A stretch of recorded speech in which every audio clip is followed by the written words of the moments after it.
So today we're going to be looking at doing a Torah study, which is, as you'll find out, is totally appropriate for Shavuot, because Shavuot is all about the Torah and studying. We're going to look at some texts today that have to do everything with Shavuot and how to celebrate it, and we'll get you warmed up for starting Shavuot tomorrow. The sages taught on the sixth day of the month of Sivan, the Ten Commandments were given to the Jewish people. So how do we know?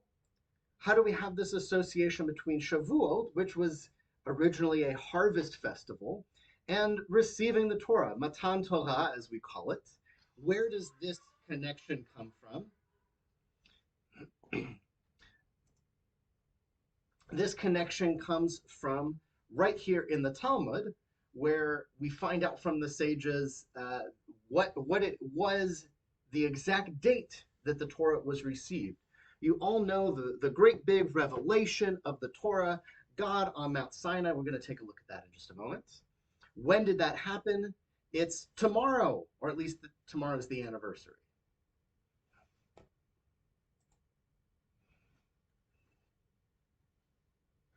That's when Moses brought the Ten Commandments. What are those? We heard you were bringing us 10 condiments. Yeah, we've got jokes. Don't worry. Don't worry. So what makes Judaism different? This is as good a place as any to start with this discussion about Shavuot and about receiving the Torah, what we call Matan Torah, receiving the Torah, the revelation at Sinai. Let's talk about revelation and witnesses. So take, for example, Islam. There's one great prophet of Islam, who of course is Muhammad, and he had 45 muhajirun, who were those who accompanied him on his journeys and witnessed him receiving the revelation, although he received the revelation, according to Islam, uniquely on his own. In Christianity, there are only 12. There are 12 apostles who witnessed Jesus, according to the Christian scriptures, receiving the revelation and delivering revelations. These are the number of people who received the revelation. In Buddhism, you had 10 disciples of the Buddha. In Sikhism, very similar. You had 10 gurus who were those with the great insights in Sikhism who shared this revelation. In Hinduism, you have 7 rishis who wrote the various holy scriptures of Hinduism. These numbers are getting smaller and smaller. In the Church of Latter-day Saints, Joseph Smith alone received the revelation. And a similar story in Baha'i and in many other religions. There's a trend here in different religions that revelation is given to a very small number of people, sometimes only one person who receives the revelation and then delivers it to the rest of the people in that faith. Judaism is different, however. According to our own traditions, there were 600,000 witnesses to the revelation at Sinai.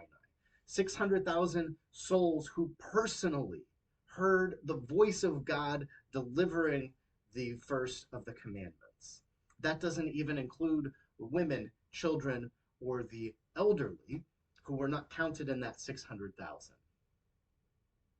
This is a unique narrative in Judaism, that revelation does not belong to one person, that we don't have to take everything on faith because somebody in authority tells us to, that we all are worthy of receiving the revelation, and that God shared that revelation with every single one of us. What was this revelation like? What was it like to stand at Sinai and experience this? We read in the book of Exodus, On the which we just finished. Chazak, chazak, v'nit chazek. On the third day, as morning dawned, there was thunder and lightning and a dense cloud upon the mountain and a very loud blast of the horn. You can imagine the shofars filling the air. All the people in the camp trembled. Moses led the people out of the camp toward God, and they took up their places at the foot of the mountain. The foot of the mountain. Now, Mount Sinai was all in smoke, and Adonai had come down, striking fire upon it. The smoke rose like the smoke of a kiln, and the whole mountain trembled violently. The blaze of the horn grew louder and louder. As Moses spoke, God answered in thunder. Here's an artist's depiction of the people. You can see all the people down here, down here, gathered at the foot of Sinai, at the base of Sinai. Depiction of the Ten Commandments, the thunder, the smoke, the sound and vibration filling the air. In the Talmud we read,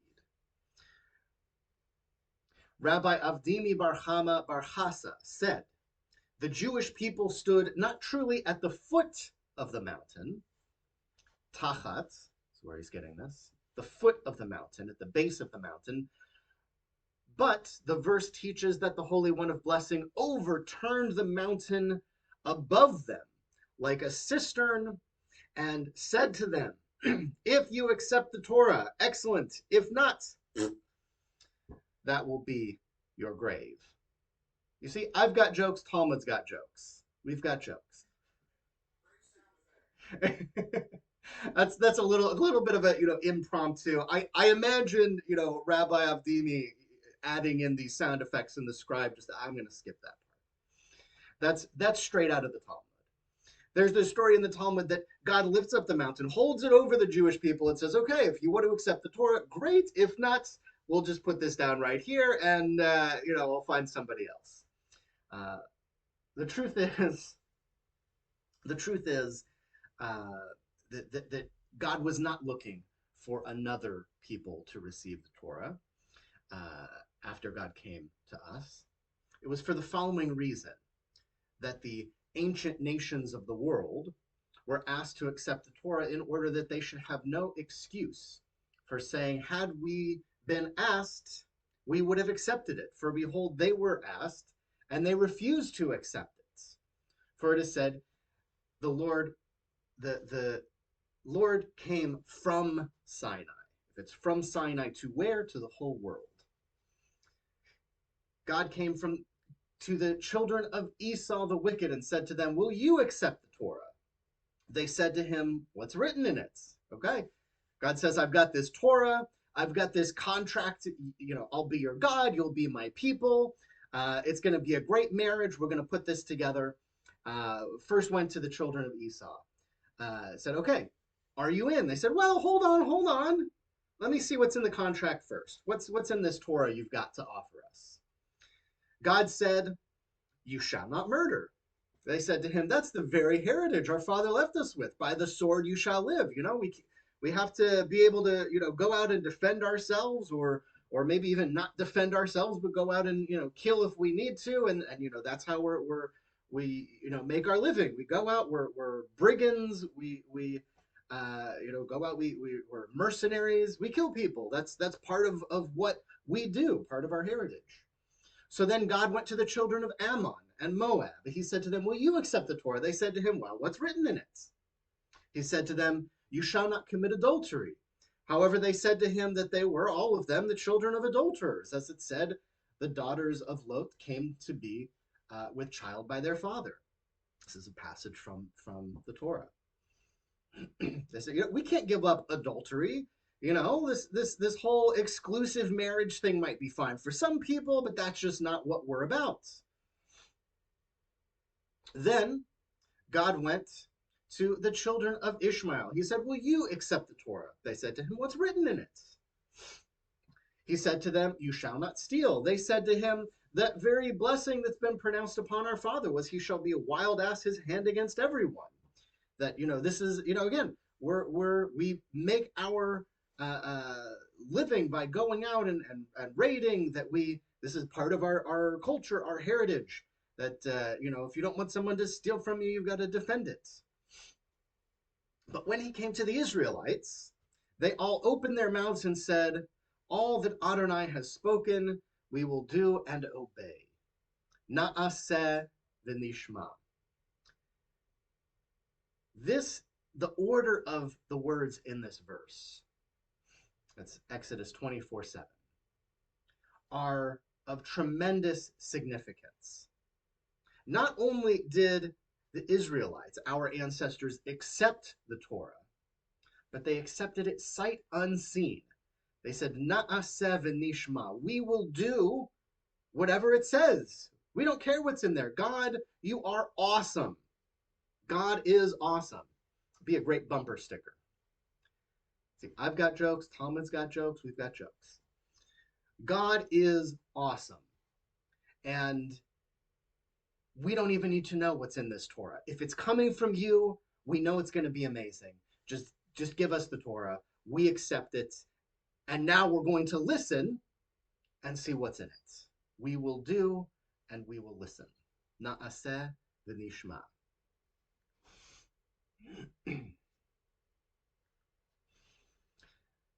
Rabbi Abahu taught in the name of Rabbi Yochanan. This comes from the Midrash. When the Holy One of Blessing gave the Torah, no birds chirped, no fowl fluttered, no ox lowed. The stars stopped moving, and the Sepharim, the angels, the highest order of angels, stopped moving and stopped saying, holy, holy, holy. You know, when we say Kadosh, Kadosh, Kadosh, that's we're quoting the angels. We're reenacting, putting ourselves in the place of angels that are constantly in heaven praising and praising and praising God, saying, holy, holy, holy. But at the moment of revelation, even the angels whose one job is to say, holy, holy, holy, Kadosh, Kadosh, Kadosh, stopped. The sea was utterly still. All the creatures fell silent, for the whole world was struck dumb. And then the voice came forth, Anochi Adonai Elohecha, I am the infinite, your God.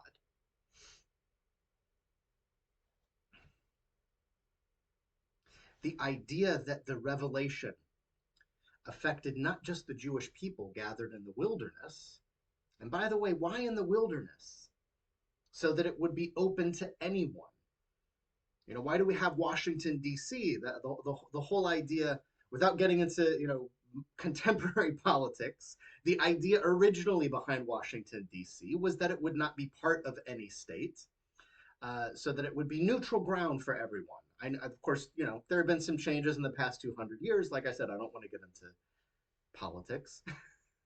This is an example I've been using for years, and I didn't even think about it. Same thing with Jerusalem. Jerusalem was on the border between two tribes. Why did David choose Jerusalem as the capital for this unified Israel? That it would be on neutral ground, that it would not belong to any single tribe. So God gave the Torah in Sinai, in the wilderness, so that it did not belong to any one people. Anyone could have come and heard the Torah. And no matter where you were in the world, you heard this revelation emanating from Sinai. When the Torah was given to the Jewish people, the Holy One, blessed be God, went from one end of the world to the other end. And all of the kings of the nations of the world were overcome with trembling in their places and recited a song of praise as it is stated. The voice of the Lord makes the hinds to calve in his palace. All say glory, i.e., each and every king in his own palace recited songs of praise to God. So, oh, wow, there's this great moment that's happening. The whole world is shaking. All the animals have gotten really quiet. The streams have stopped bubbling. Something really great is happening. Whatever God is in charge of doing this must be an amazing God. At that time, all of the kings gathered around Bil'am the wicked. They said, what's going on? Let's go ask our prophets. So they didn't have Moses, they had Bil'am that they went to. You know, Bil'am, right, rode on the donkey. You remember him? The prophet of the nations, called in the Talmud, not in the Tanakh, but in the Talmud, called Bil'am the wicked, who was the greatest Gentile prophet, and said to him, "What is this tumultuousness? Perhaps a flood is coming to destroy the world." They were afraid, as it stated. The Lord sat enthroned at the flood. But Balaam said to them, "No, no, no. The Lord sits as king forever," quoting a different psalm, which means that the Holy One, blessed be God, already took an oath after the flood never to bring another flood into the world. And then he quotes from Genesis where it says that. So don't worry, the world's not ending. He said, what's happening? All of these strange things. Is it the end of the world? Is it Armageddon? Of course, the word Armageddon didn't exist yet. That was a couple thousand years later. But they said, what is this? Is it the end of the world? I said, no, no, no, don't worry about it. God is not going to end the world again. It says right there in Genesis. It continues, well, okay, then what is this tumultuous sound that we've heard? Bil'am said to them, he has a good and precious item in his treasury that was hidden away with him for 974 generations before the world was created, and seeks to give it to his children. As it is stated, Adonai will give strength to his people. Adonai oz la'amo yiten. Right? You've heard this before? Some of you? Okay.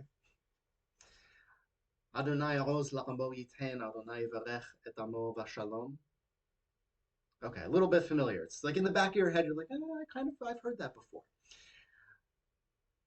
Torah is the strength of the Jewish people. Immediately, they all began to say, this is all of the kings of the nations, Adonai will bless his people with peace. Adonai yevarech et amo v'shalom. So the revelation was not limited to those who were physically located at Sinai. We just had the front row seats. The whole world got a ticket to the concerts. By the way, in doing some research, I came across a great passage that addresses what were the women doing this whole time. You know, we've got the 600,000 men. What about the women? Were they there too? As a matter of fact, the Talmud tells us, on the eve of Shabbat, the Israelites stood at Sinai, arranged with the men and the women separately. God said to Moses, go and speak to the daughters of Israel and ask them whether they wish to receive the Torah. Why were the women asked first? Because the way of men is to follow the opinions of women. As it is said, thus you shall say to the house of Jacob, these are the women, and declare to the children of Israel, these are the men. They all replied with one mouth, men and women together. All that the Lord has spoken we will do and obey. Na'aseh v'nishma. So that's a little leadership tip right there. If you want, all right. Another story for another time. So Shavuot is coming, as you know, tomorrow. One of the ways that we celebrate Shavuot is by eating dairy. We've got cheesecake.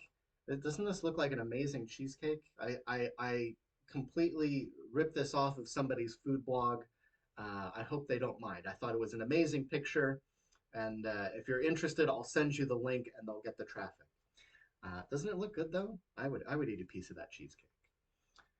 Where does this idea come from? Where do we get dairy from in this holiday of Shavuot? This is from, I believe, Mishnah Brura, which is a. All of my sources are in the notes of the PowerPoint that I can't really read right now. I didn't think that one through, but I believe this is from Mishnah Brura, which is one of the major halachic works that sort of illuminates the Jewish law. Why do we do certain things in a certain way? So even though it's called a Mishnah, it's halacha.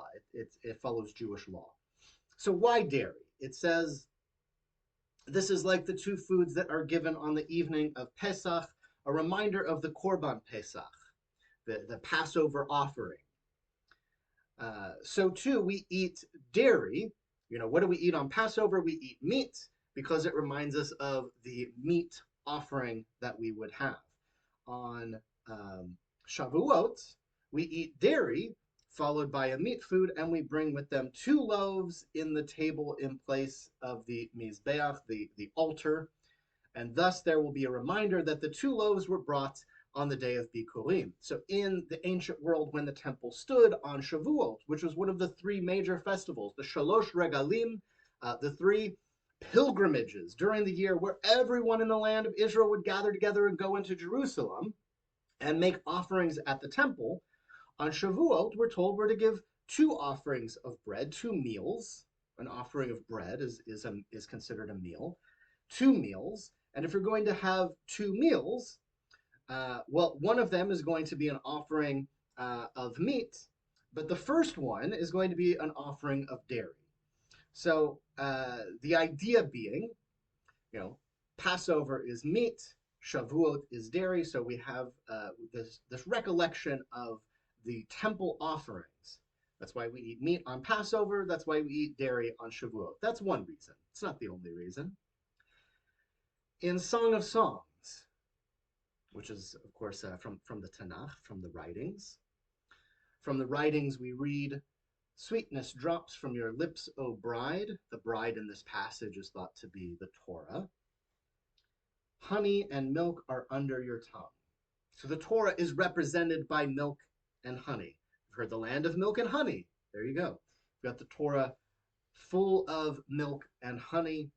And we have this passage from Song of Songs that says, okay, milk and honey, that's Torah. Shavuot celebrates receiving the Torah. So what should we eat on Shavuot? Honey and milk. So again, here's this delicious cheesecake with honey, right? That's milk and honey right there. You got yourself covered. Here's yet another reason why we eat dairy on Shavuot. The word for milk in Hebrew is chalav. The word is chalav.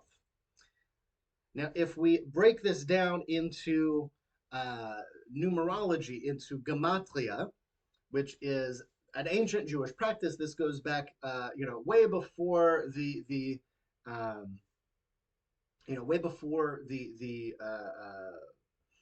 Zohar. Before a lot of the Kabbalah that we're familiar with today, before the 10 Sefirot, the Tree of Life. If you've studied Kabbalah, you know these things. Those were all way later than Gematria. That was one of the earliest forms of Jewish mysticism, of drawing deeper hidden meaning from the text that we have. So Chalav. Chet is 8. It's the 8th letter. Lamed represents 30. Bet is the 2nd letter. That's a 2. You add those up, you get 40, right? 8 plus 30 plus 2. Hopefully you can do that in your head. I did not show my work. These are the jokes. This is as funny as it's going to get. For 40 days, Moses stood on Mount Sinai receiving the Torah. And so we have a dairy meal, a chalav meal, to remind us of Moses for 40 days and 40 nights on Mount Sinai receiving the Torah. That's the gematria reason why we have dairy. So we've got 3 reasons so far. 1, we've got Passover for meat, Shavuot for dairy. Number 2 is that has to do with the ancient offerings. Number 3 is that it has to do with the gematria of milk and the 40 days that Moses stood on Sinai. And we also have the practical explanation. When Bnei Yisrael stood at Har Sinai and accepted the Torah, they went down from the mountain to their homes and found nothing kosher and ready to eat except for dairy foods. Okay, we just received the Torah. We just learned all the laws of the Torah, including kashrut. Well, we went back home. Obviously you're going to be pretty exhausted after that. You ever come home after a concert? You're going to be pretty tired, a little bit, peckish. This is a lot bigger than a concert, a bigger gathering, and a lot more impressive, a lot more moving, a lot more exciting and interesting and exhausting. Got home, they're exhausted, and they've just learned all of these laws of Torah, and they realize they don't have anything to eat because all of the meat that they would have had would require all this elaborate preparation that's usually sort of done in a process, over a period of time. So first, they didn't have the right kind of knife to do the slaughter because kosher meat has to be killed with a special, sharp, non-serrated knife that doesn't cause undue pain to the animal. Then it has to be treated and cleansed in a particular way and salted, and they needed new cooking vessels. They needed new pots and pans because those were all tainted with treif meat, with the meat that they had been eating before, and they didn't know that meat wasn't allowed because they had not yet received the laws of the Torah. Therefore, they chose, on account of the time, just because they're exhausted, they're like, let me get something that's quick. I don't want to spend 6 hours, preparing, let alone making new pots and pans and knives. How long would that take? So they ate the dairy that was available.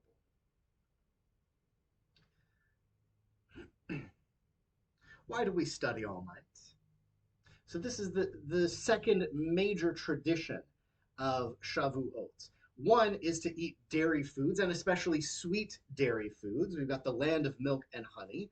That's the other reason for dairy. You can, by the way, you can choose whatever reason is most meaningful to you, whether it's a recollection of the ancient sacrifices and the fact that we have meat for Passover. Shavuot is dairy, just that they go together.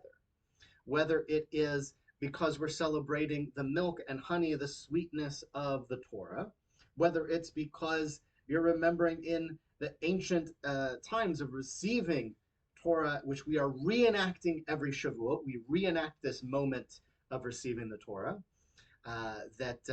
we were just relearning, reacquiring the laws of kashrut, and so for the sake of time, we're not going to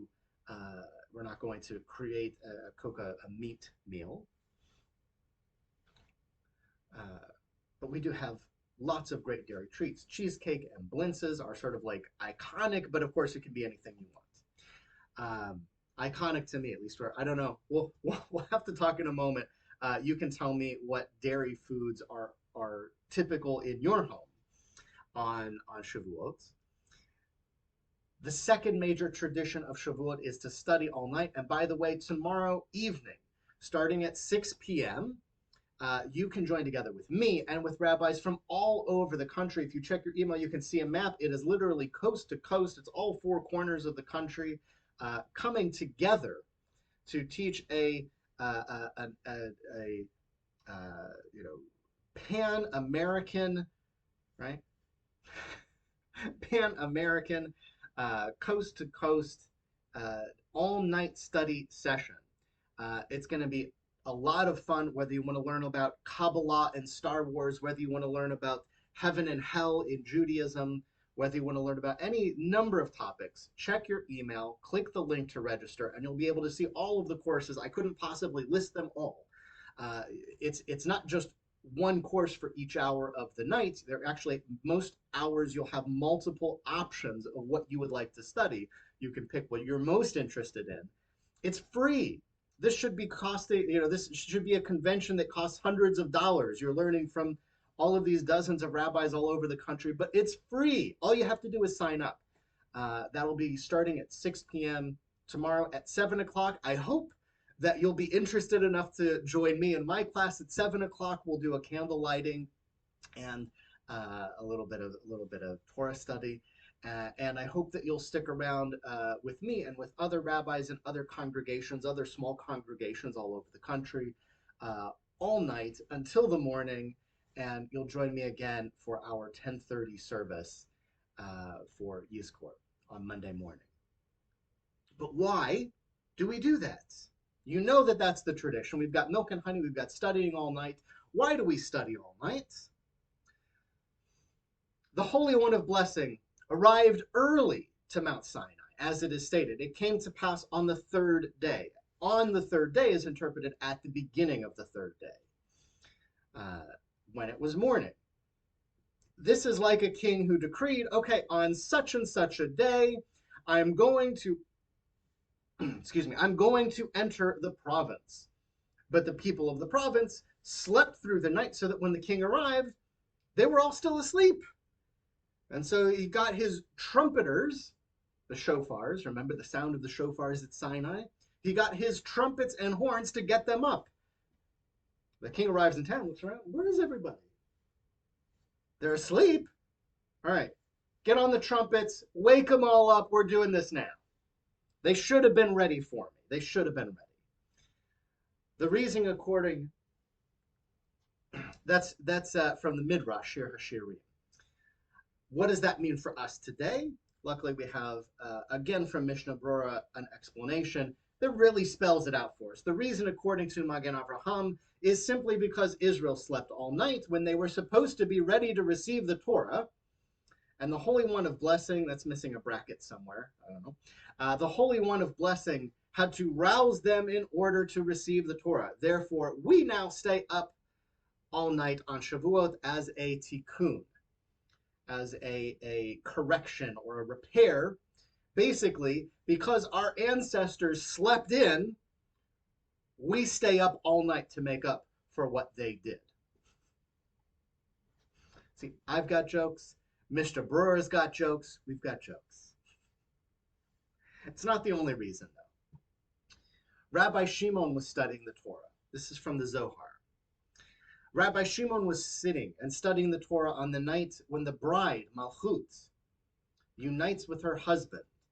We have learned that the friends present in the bridal chamber, this is relating to Shavuot, we have learned that the friends present in the bridal chamber remain with the bride throughout the entire night.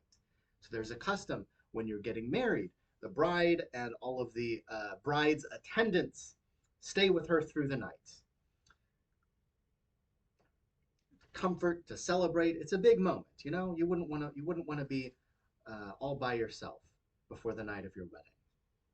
And on the next day, on the holiday of Shavuot, she only comes to the chuppah with them, with her friends, who studied the Torah all night long and are called the sons of the chuppah. You know, the revelation at Sinai is like a wedding in Jewish mysticism.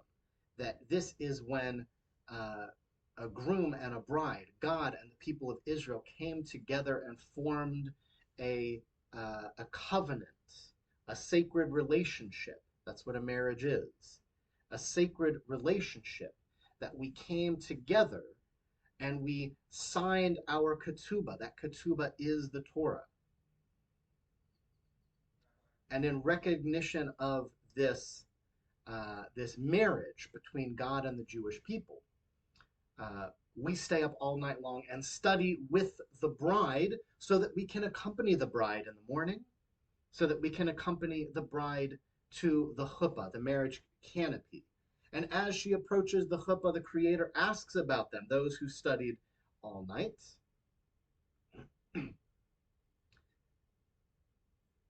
Blesses them with, we're close to the end. We're close to the end. The Creator asks about them, blesses and adorns them with the bride's ornaments. Happy are those who merit this. Happy is his lot. Be seated, my dear ones. Be seated and let us renew preparations of the bride for the night. Because whoever joins her on this night shall be guarded above and below for all the coming year and will complete the year in peace.